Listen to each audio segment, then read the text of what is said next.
تو ان کی سبزی یہاں پہ موجود ہے، جو آدمی ایک دن میں 5 دفعہ ہاتھ گیلے کر کے اپنے پٹھوں پہ لگاتا ہے، گردن کے پٹھوں پہ، اس کو ساری زندگی کینسر نہیں ہو سکتا، وہ کینسر سے بچ جائے۔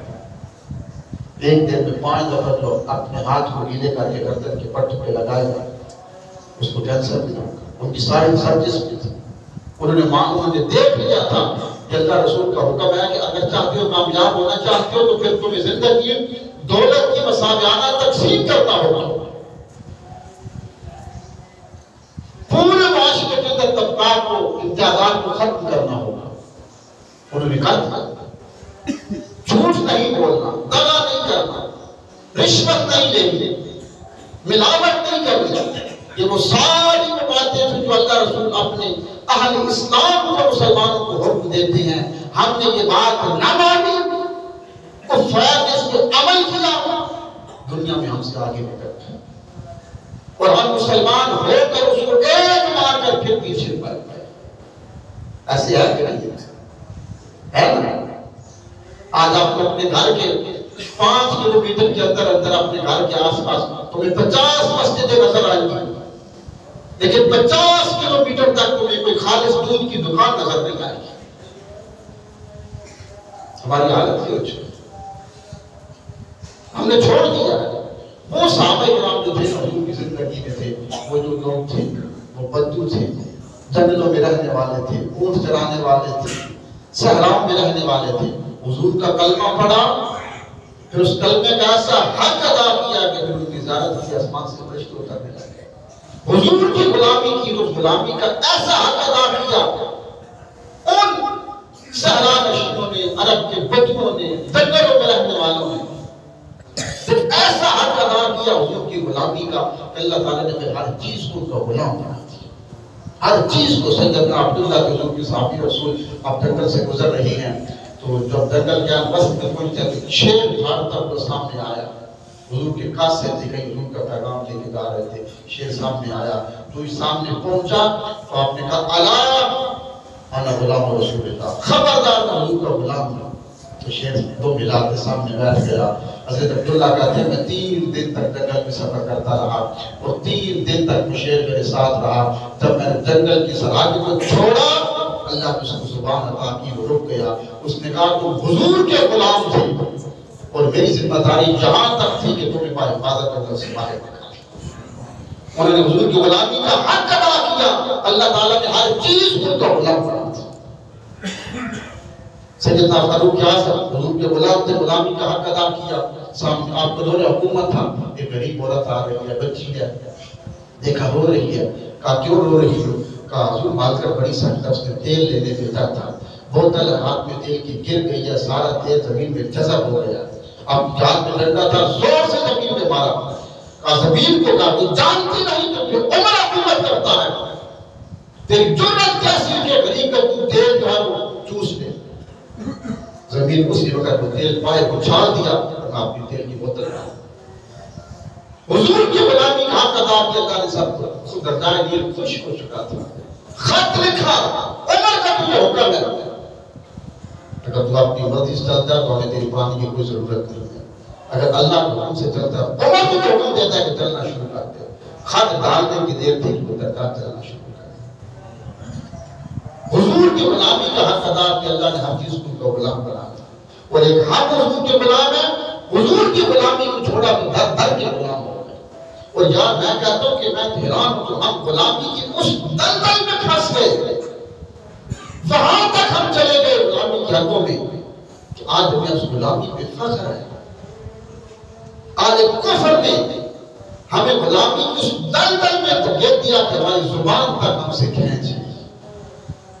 آج ہم اپنی زبان بولنے میں شرم محسوس کرتے ہیں، انگلش بول کے فخر محسوس کرتے ہیں، ہاتھ بھی دھونا تو ہم کہتے ہیں کہ ہینڈ واش کر لیں، شرم آتی ہے جب کہ ہم نے ہاتھ دھونے ہیں۔ اس نے ہماری زبان ہم سے کھینچ لی، ہمارا لباس ہم سے کھینچ لیا۔ اگر وہ رات کو اپنی پیٹ کو گھٹنے سے پھاڑتا ہے، ہم سوچتے بھی نہیں اچھی لگے گی یا بری، ہم پہن لیتے ہیں اور اس کی پھٹی ہوئی پیٹ کا فخر محسوس کرتے ہیں۔ غلامی کی اس حد تک ہم گر گئے۔ اس ہمارے سروں سے ہمارے چہروں سے تالیاں کھینچ، ہمارے سروں سے جو رسول اللہ کے غلاموں کے سر پر کیا تھا، امامیت تھے، وہ امامیت کھینچ لیے، سروں سے ٹوپیاں کھینچ لی، کھلے لباس کھینچ لیے. ایک بنیاد دے کر اس نے کہا کھڑے ہو جاؤ رب کے سامنے، ہم یہ چاہتے ہیں جو ہمارا لباس ہے وہ توڑ کر لباس کھینچ لیا، سروں سے تالیاں کھینچ لی، سروں سے ٹوپیاں کھینچ لی، ہماری زبان کھینچ لی، ہمارے گھر کے اسلامی ماحول کو کھینچ لیا. اور ہماری آج کی بیٹیوں کو اس نے کیا کیا، مسلمان بیٹیوں کو اس نے نیم برہنہ کر کے سب کے سامنے سر بازار لا کر رکھا. قرآن کہتا تھا مسلمانہ وَلَا يَضْرِبْنَا بِخُمُرِهِنَّ عَلَىٰ جُيُوبِهِنَّ. اے مسلمان عورتوں کا باہر دیکھ لو، اپنی اوڑھنیوں کے ایک کونے پر اس کے ساتھ اپنے سینے کو ڈھانپ لیا کرو، اپنے گردن کو اپنے گریبان کو ڈھانپ کے باہر نکلا کرو. اللہ کا حکم ہے مسلمان عورتوں کو اس نے سینے چاک کر کے سامنے سامنے رکھا. قرآن کہتا ہے بلا یضربن بارجلہن. اللہ فرماتا ہے مسلمان عورتوں سن لو، جب چلتی ہو نہ تو زور سے پاؤں زمین پہ نہ رکھا کرو تاکہ تمہارے قدموں سے اٹھنے والی آواز بھی غیر مارد تک نہ پہنچے. اور آج ہم غلامی تک جہاں تک گر گئے تو ہمارے سکولوں کے اندر ایک لائن جاری ہوتا ہے اپنے بچوں سے ڈانس کرتے. ہماری بڑے تعلیمی یونیورسٹی کے اندر تقریباً 7-8 سال پہلے کی بات ایک لیٹر جاری ہوا تھا پاکستان کی یونیورسٹی کے اندر کہ ہم یہ اسلامک اسٹڈی نہیں پڑھا سکتے، اسلامیات نہیں پڑھا سکتے، ہمارے پاس بجٹ نہیں ہے. حکومت نے لکھ کے دیا تھا اب پھر میوزک پڑھائیں، ڈانس پڑھائیں. اب وہ میوزک کی کلاس اسلامک اسٹڈی کی جگہ پہ چل رہی تھی. اللہ نے فرمایا سن لو جس قوم کے اندر ناچ گانا عام ہو جائے گا پھر سمجھے نا پھر وہاں پہ کیا ہوگا، پتھروں کے آسمان سے بارش، رسالت و حکمران مسلط کر دیا جائے. آج ہم بھی آئے رشوت خوری عام ہے، ہر چیز عام ہے، جھوٹ عام ہے، سب کچھ عام ہے. لوگ جو دیکھیں نا سروں سے دوپٹے اتر گئے، اب تو بڑے بڑے سائن بورڈ شاہوں پہ لگے ہیں جی، ننگے سر عورتوں کی تصویر وہاں پہ لگی ہے. اللہ فرماتا ہے جس گھر میں جس شہر میں ایسی ننگے سر عورت ہوتی ہے جو اس کی تصویر ہوتی ہے وہاں سے اللہ جس معاشرے میں عورتوں کے سروں سے دوپٹے اٹھ جائیں وہاں سے اللہ کی رحمت اٹھ جایا کرے. ہندوستان حضور خواجہ رضا الدین اولیاء کے پاس لوگ آئے اور کہا حضور بارشیں نہیں ہوتی، خشک سالی ہے، مال مویشی مر رہے ہیں، دعا کر دے. ہم نے تو نماز استسقاء پڑھی، سب کچھ کیا، دعائیں قبول نہیں ہوتی. آپ اٹھے گھر میں گئے، گھر کے سین میں ماں کھڑی تھی، ماں کے سر پہ چادر تھی، اس کے کونے کو پکڑ کر کہا یا اللہ تجھے اس دوپٹے اس کونے کا واسطہ جس پر آج تک اس غیر محرم مرد کی نگاہ نہیں پڑی. ماں کی چادر کا کونا ہاتھ میں تھا، دعا کے لیے ہاتھ تھی، آسمان سے بارش برسنا شروع. ننگے سر اٹھ کے بازاروں میں پھرے اور ہم پہ آسمان سے بارش. صلاح الدین ہم جا کے حکومت کرے نہیں ہو سکتا. اللہ نے فرمایا کہ 2.5% زکات دو، امیر لوگ، غریب نہیں امیر، صاحب ثروت دولت مند دو. ہم نے کہا نہیں دیں گے. فرمایا نہیں دو گے تو پھر غریب ہی تو 2.5% نہیں دو گے تو پھر 30% تم سے ٹیکس دینا ہوگا. آپ دیتے ہو گے 2.5% زکات دیں تو 25-30% ٹیکس دینے ہو کہ نہیں دے رہے. اللہ فرماتا کہ کیا ہے بعد زکات اگر تم زکات دیتے لا خوف علیہم ولا هم یحزنون. لا خوف اگر تم زکات دیتے لا خوف کبھی نہ تمہارا مال ڈوبنے ہی نہ دیتا، کبھی تمہیں کاروبار میں نقصان ہوتا ہی نہیں. لا خوف تمہیں کبھی مال ڈوبنے کا تمہیں خوف ہی نہ ہوتا، ولا هم یحزنون اور تمہیں خوشی خوشی ہوتی. آج ہم مسلمان ہیں کہاں سے کہاں پہنچ گئے، کہاں سے کہاں چلے گئے، کہاں گزر گئے. اب بھی بدتر پلٹ کے آ جاؤ. حضرت معروف کر کی رحمت ہماری دکانیں ہیں، ایک جھوٹ ہے 10 روپے کی چیز ہم 200 کی بیچ کے شام کو کہتے ہیں اللہ کا کرم ہے تو بڑے کمائی سے اللہ نے بڑا رزق دیا. حضرت معروف کر کی لوگ بغداد میں لوگوں کے پاس آئے اور لوگ آ کر کہا کہ حضور دعا کرتے بارشیں نہیں ہوتی، نماز استسقاء پڑھی ہے، خیرات کی ہے، مال ڈنگر مار رہی ہیں، لوگ بھوک سے مار رہے ہیں، فصلیں تباہ ہو گئی. آپ نے فرمایا جاؤ میرے آستانے کے باہر ایک کریانے کی دکان ہے اور اس کریانے والے سے کہنا کہ وہ دعا کر دے. لوگ گئے، کہا دعا کر. اس کریانے والے نے کہا بھائی میں، کہا تو، کس نے کہا؟ حضرت معروف کر ہی نے بھیجا ہے. وہ سوچ میں پڑ گیا، کہا دعا کر. اس نے کہا یا اللہ میں نہیں جانتا مجھ میں کیا خوبی ہے، تیرے بندے نے تیرے بندوں کو میرے پاس بھیجا ہے، اگر تو جانتا مجھ میں کوئی خوبی ہے تو یا اللہ بارش برسا دے۔ اس نے ایسا کہا تو آسمان سے بارش برسنا شروع ہو گئی۔ قاتل میں کیا خوبی تھی کہا نہیں جانتا، لوگ معلوم کر کے پاس ہے حضور اس میں کیا خوبی تھی کہا اس کو 32 سال ہو گئے میرے آستانے کے بعد اس کی دکان ہے، اس نے آج تک جھوٹ نہیں بولا، اور جب بھی لوگوں کو دیتا ہے تو ناپ توڑ میں کبھی کبھی نہیں کرتا، پورا توڑ کے دیتا ہے۔ یہ اللہ کو اللہ اس کی اتنی پسند تھی، اب اس کے منہ سے جو نکلتا اللہ اس کو اپنے قدرت کا کام بنا دیتا۔ تو نماز عید پڑھنے والوں وقت ہے، رمضان گزرا ہے، پڑھ کے واپس آج ابھی تک کچھ نہیں کیا۔ اللہ کی نبی کی توفیق عطا فرمائے۔ اب نماز عید ہوگی۔